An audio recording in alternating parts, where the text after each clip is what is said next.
Ready to begin? Ready. Hello everyone! Welcome to another of our thoughts on cruising, and today we're talking about the Seychelles. Yes. We actually spent 105 days. Starry Horizons spent 105 days in the Seychelles, so that was a pretty long time for us. It was. We got a little bit stuck into marina life. Stuck, I'd say, but it was a good time. Now, before we get too deep into things, I have a couple things to note. One, we wrote a nice old blog post summarizing our time in the Seychelles. Link in the description below. Two, we wrote a nice Noonsite report for all you cruisers who are going to Seychelles as well. So, link down below. And if you're not interested in any of those things, but you're curious about the topics we're discussing in this video, hey, check down the description, because I've got links to each topic we're going to be talking about. Absolutely. Trying to make it easy on you guys. Follow along. So, we're going to jump on in. Yeah. Formalities. Yep. When we arrived in Seychelles, we had to anchor in the quarantine zone, which, if you've seen the video, that's where we ran out of fuel. Mm-hmm. A official boat came out, unloaded several officers, and we filled out paperwork. And they had both of us filling out paperwork at the same time, and it was a lot of people on board, and it was a little crazy. And then, once they left, we moved over to the marina, and David had to visit the office within 48 hours to pay our entrance fees. And did you fill out any paperwork? Yeah, do last little paperwork with all the, get your receipts and stuff like that. So it was officials out to the boat, do all the initial paperwork, but they're still going into the offices to finalize everything. But you had, I think, 48 hours or so to get in and pay the fees. Yep. Now, once we were cleared into Seychelles, that wasn't the end of things. So if we wanted to go out to some of the islands to go cruising, we had to actually get a local departure clearance. And so that meant we had to go back in and get a local port clearance form. And that was a bit of a pain in the ass because you only had like 24 hours to leave once you got that form to head out to the islands. It was only good for one trip, so if you're going to make multiple trips, you're supposed to go in and out to that same port clearance multiple times. It was only like $3, I think, for actually getting the form. No one ever checked it. Plus, if I remember right, they weren't open on weekends, so if you wanted to leave on like Sunday, well then, I don't know how that was going to work, but either way, that was a bit of a pain. And that was to cruise the inner islands. In Seychelles, there's Mahe, which is the capital, and then you have the inner islands, and then the outer islands. And we'll talk more about the outer islands a bit later. But this was just to cruise the inner islands that you had to get this local port clearance form. Correct, yes. Now, as far as Starry Horizons, usually when we come into a country, we get an X amount of time, and Starry Horizon gets Y amount of time. And a lot of times it's a lot. Like in Malaysia, there's no limit. In Fiji, you get like 18 months. For Starry Horizons. For Starry Horizons. Yes. The humans have visa limits, and it's usually like 30, 90 days, something like that. For the boats, it's typically a lot longer. We've never had to do a temporary import for Starry Horizons. Until now. Until the Seychelles. Because Seychelles only gives your boat 30 days. And then you have to file for a temporary importation, which means you have to hire an agent and fill out some additional paperwork. And we learned quite a bit about that process, and if you check out our Noonsite report, there's more details. But what we should have done from the get-go is just filed an extension for 6 months, which is the most we could get, and then we would be set no matter how long we got stuck. Now, remind me, the cost for actually importing the boat to pay the government was pretty minimal. But if I recall correctly, the agent fees to handle all the paperwork was the large cost of it. Well, I don't recall exactly off the top of my head. I'm not saying it's in specific the numbers report. here, but yeah, check the Noonsite. If my memory is correct on this one, and if I'm wrong, I'll put down here and say check the report. But my recollection was being a little bit outraged that it was very minimal cost to import the boat, but the actual paperwork and hassle of working through an agent was the thing. Yeah. Either way. On to departures from the Seychelles. This was another one of those where you have to give 48 hours notice for departing, because it takes 48 hours to go through all of the formalities to do so. Yeah, the first office, they were like, okay, you filed your paperwork, we'll let you know when it's ready. And we're like, when is that going to be? Tomorrow? Oh, tomorrow, 2 days from now. We don't know. So that was a little bit questionable. Basically, the advice we'd say is, if you want to leave, you're not going to be able to leave on the same day doing all your formalities. So you need to give yourself a little bit of time in advance. Now, the other thing, we had a little bit of a fun quirk. We went to go do all our clearances, and customs had gone out on strike. They were all sitting outside the offices. No one was It's like a protest, able to help us, and yeah, so that was a bit of a challenging part. And we're like, hey, we kind of need to leave, and yeah. Fortunately, our taxi driver that was kind of helped us out a lot in the Seychelles, Dominique, he knew who to contact and call. He was able to get someone to come in the office and fill out the one piece of paperwork that we needed, so we got it done. But yeah. Our total stay in the Seychelles cost us $1,135 for 105 days for Starry Horizons. That is pretty expensive, and unfortunately, a lot of it is based on a daily rate and based on tonnage. So we spent a lot of time in the Seychelles, and that added up our bill. And then our tonnage for Starry Horizons says that it's 52 gross tons, which is obviously not accurate. I have no idea how the U.S. Coast Guard calculates that, but yeah, trust me, don't worry. She's not that heavy. We don't have that much stuff on the boat. And we realized that we could probably get that changed on our Coast Guard paperwork, but it's never been a problem, so it is what it is. And it does let us keep our 100-ton captain's licenses, so there's that incentive, and it's worth a little bit of extra cost. But yeah, so basically just it's a bit of an expensive place to visit, so keep that in mind. And that total includes the agent fees. Yeah, okay. Now, let's go on to topic number 2 and talk about some sailing conditions in Seychelles. You are actually in the trade winds, which we wouldn't have guessed based on our passage to the Seychelles when there was no wind. But when we got there, there was plenty of wind. So the southeast trade winds are typically June through September. And we were there basically during dry season, but man, there was a fair amount of rain. It would rain almost probably 75% of the days we were there, and usually it was just a quick shower. But it was a surprising amount of rain for dry season. True.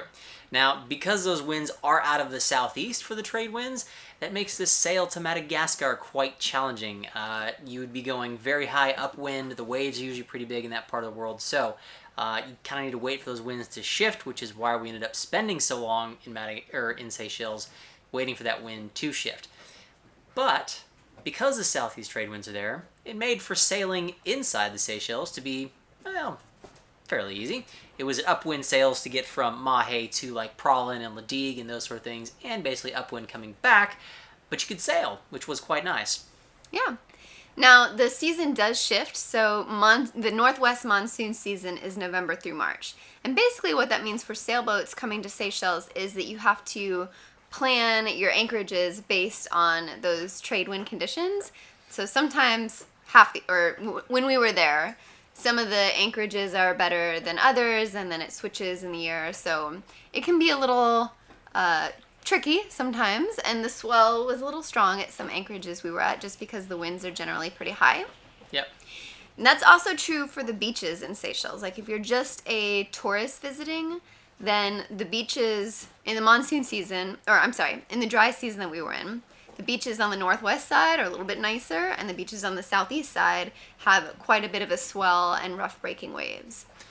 Yes. Now, to be fair, we stayed kind of in anchorages on the northwestish side of islands, but there was still some pretty big swells like rolling in, like in Anzalazio, it was quite the swell. I'm getting a little bit ahead of myself. We're going to be talking about anchorages and stuff like that in just a minute, but typically, the other thing I wanted to mention was there is some charter boats industry in Seychelles, and they have a pretty well mapped out route that a lot of the charter boats take, going from Mahe to Praslin, around to Ladigue and back.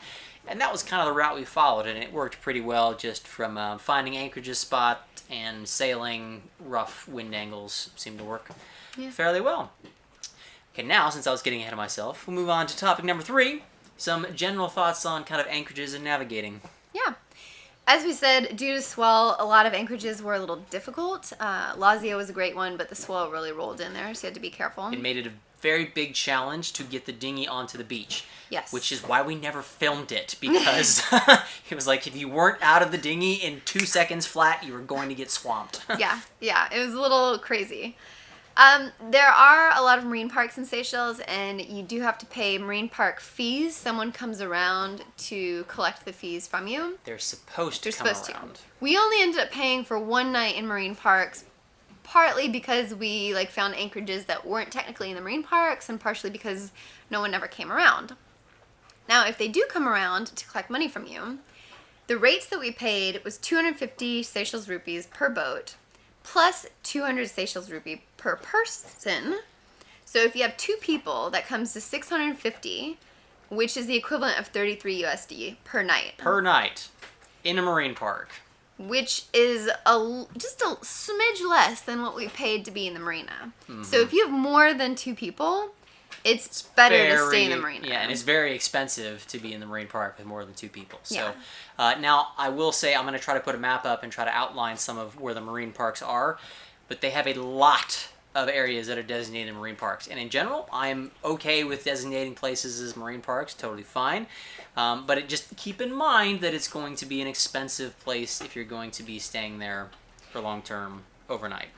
I mean, I'll just say, to be paying that much and to be anchoring in a marine park, like, if you're going to pay that much, there needs to be mooring balls so you're protecting the reef. Yeah. My 2 cents. That's fair. Yeah. Now, let's move on to some of our favorite anchorages. All right, La Digue was one of our favorites. La Digue, man. Whew. Not necessarily because of the anchorage, because the first time we visited, we anchored outside of the outside of the harbor, and the swell was really bad.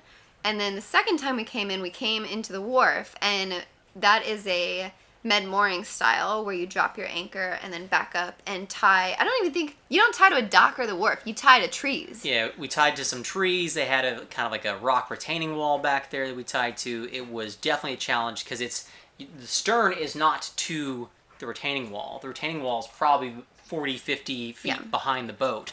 So it was kind of like drop the anchor, back up into our spot. Amy was trying to hold Starry Horizons in one place. I was in the dinghy, like dinghying under all the lines from the other boats, trying to get to a place to tie up Starry Horizons.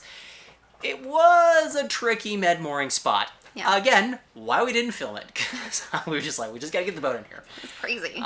But La Digue, so freaking worth it, man. Like, the island itself is just gorgeous. Typically you rent bikes and you can bike almost everywhere around the island. It was gorgeous. The Anse Source d'Argent, that beach we went to, we've been to some gorgeous beaches, but I think this is my favorite one that we've ever been to. Just those giant boulders that were up there. You had the nice sand, the crystal clear water. It's ranked on the world's list of best beaches for a reason. Nat Geo has it on the list of top beaches in the world.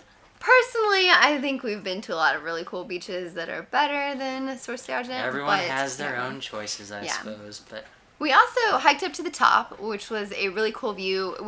The day we chose to hike, we went, it was cloudy, and so we went up through the clouds, and that was cool in its own way.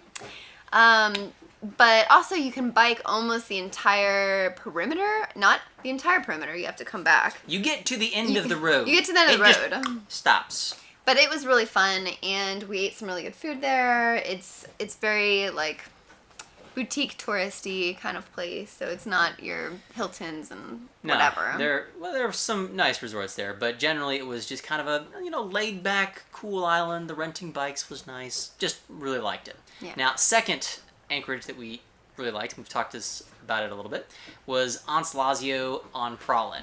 Now, this was just another absolutely gorgeous beach. The dinghy access was challenging, but you have those giant boulders on the beach again. It's just absolutely gorgeous. You got a chance to go into the Vallée des Mai, which is where we saw all the Coco de Mers. We did kind of a driving tour around the island and saw some gorgeous parts of the island there. There are a bunch of beach bars, at least on Anse Lazio itself, but then little restaurants throughout the island. Yeah, Pralin was another good one.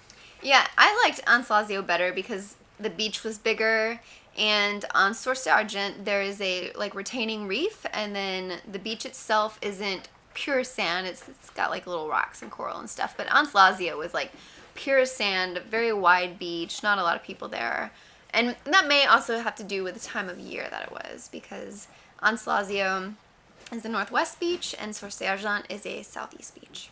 Yeah. Now, third. It is going to surprise some people because this is a marina.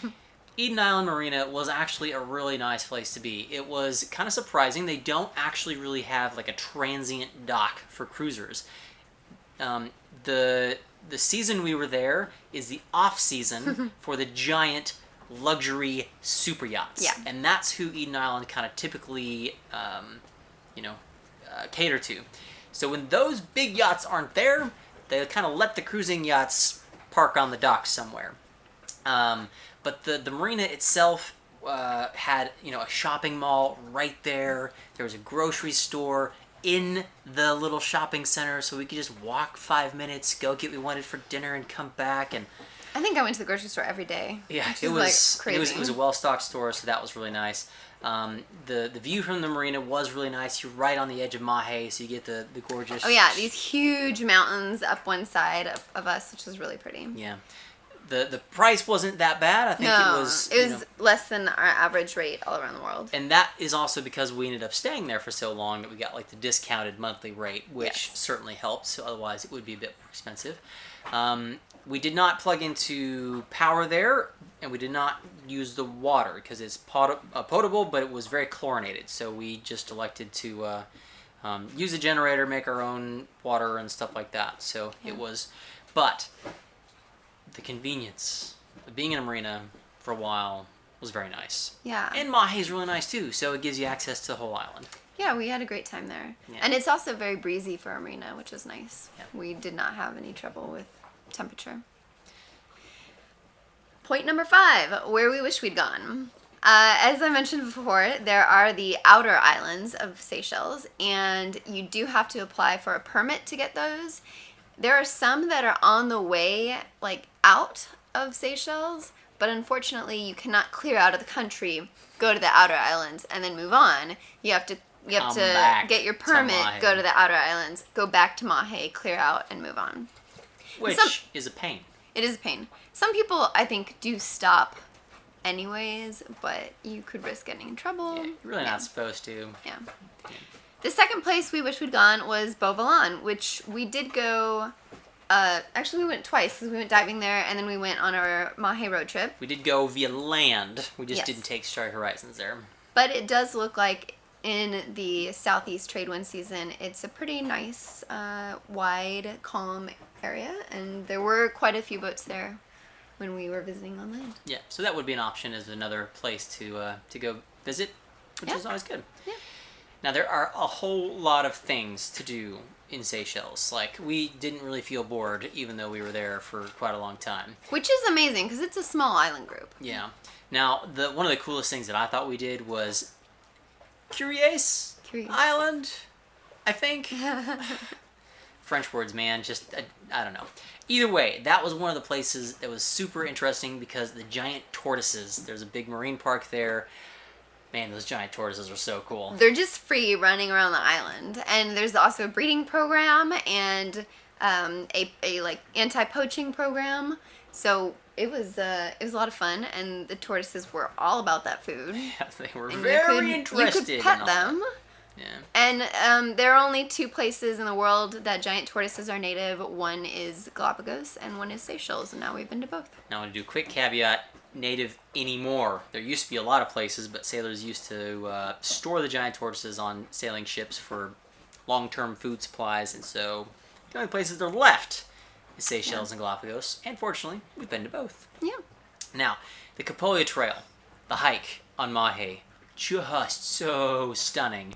It was kind of nice, it was shaded. It takes a while to get up there. It's definitely worth it to either rent a car or hire a taxi to take you up there. Because just the hike to get to the start of the trail is, I mean, it's pretty much, straight up, just to get to the start of it. And, watch your step, because that last one's a killer, But it was one of the best hikes we did in the Seychelles, I think. We saw the chameleon. Period. I mean, it's just a stunning view when you get to the top. Absolutely. And we also want to do a special mention for the Takamaka Rum Distillery, also on Mahe. Wouldn't have really expected like a rum distillery because that's not typically our thing, but they had a big selection of rums to taste, and they've got a restaurant there where the food was really good. And I will never forget one of the cocktails I had at the Grand Maison, which is the restaurant there, because it was so good. Yeah. Actually, tasty. A lot of the cocktails. I mean, everything was good. We had a great time. Yeah. So if you're going to be around Seychelles, definitely worth it to get out to the rum distillery and take a tour, take a tasting, do that sort of thing. And then the food in general was pretty great. If you want to eat cheap in Seychelles, it's really easy to do because you just go to a takeaway restaurant and they have a lot of curries and rice and salted fish and stuff like that you can eat for very cheap. We also ate at Marie Antoinette, which is a touristy place, but it's served family style, and we went with friends, and that was a lot of fun. So you get to try a lot of dishes, including bat curry. So that's kind of a weird dish to eat because there are the fruit bats all over Seychelles, but it was very tasty. It kind of has like a red wine flavoring to it, I think, and the meat was nice and tender, and so we enjoyed that. Something different to try, at least. Something different. And then the national dish is octopus curry, and we ate that quite a bit, including at Grand Maison at Takamaka. Yeah. And it's definitely worth eating. Now, I will say that the restaurants in Seychelles can be a bit expensive, so if you're looking for the cheaper food, the takeaway is definitely the way to go, and the takeaway is still quite delish, so you're not going to be suffering. Snorkeling and diving was not super great. Snorkeling especially, I thought, was pretty disappointing. Yes, the visibility was pretty low, and that has to do with the time of year that we were there, is my understanding. We did snorkel a couple times at St. Pierre, which is one of the national parks in the Inner Islands. And we did do some research, like where do you go snorkeling in the Seychelles? And lots of people were recommending St. Pierre. That is where a lot of the local charter boats and day trippers were going, and they were snorkeling there. And all the coral was dead. Yeah, it just wasn't. It wasn't, compared to other places that we've been, it wasn't great.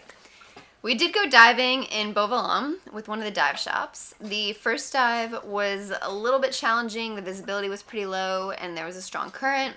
The second dive we did more, it was kind of like in the middle of Beauvalon Bay, and it was much better. There was absolutely no current. It was a very shallow dive. The visibility was better.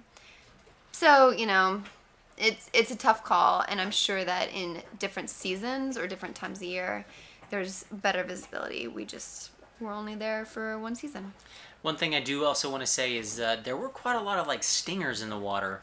Yeah. So a lot of people were wearing kind of just a long little, not a full-on wetsuit, but yeah, it's like a long sleeve, long leg rash guard, and it would have helped because those little stingers are annoying. Yeah, we did see eagle rays a lot.